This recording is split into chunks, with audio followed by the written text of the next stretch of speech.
আসসালামু আলাইকুম প্রিয় দর্শক,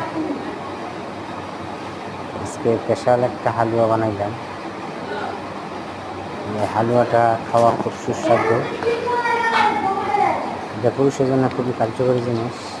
কিছু কালি জিরা, কিছু গুড়, কালমির্চি, কিশমিশ একসাথে দিয়ে জাল করবেন আর এইভাবে নাড়াচাড়া করতে থাকবেন যতক্ষণ এটা ঘন তো না তৈরি হবে। প্রতিদিন সকালে খালি পেটে খাবেন। 1 সপ্তাহ, 15 দিন, 1 মাস, যত বেশি খাবেন।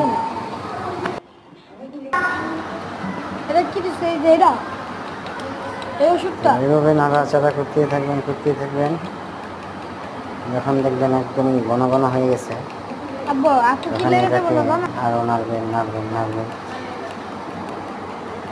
মোটামুটি যখন অনেক ঘন ঘন হয়ে যাবে, ফেনা হয়ে যাবে, তখন এটাকে হালকা লো ডিপে রাখবেন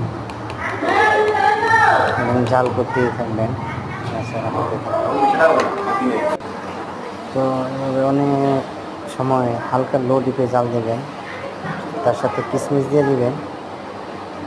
কিশমিশটা হলো উপকারী জিনিস, প্লাস ফ্লেভারটা অন্যরকম, স্মুথলি হবে। আজকে পর্যন্ত। আসসালামু আলাইকুম, ভালো থাকেন। আগামী ভিডিওতে দেখা হবে।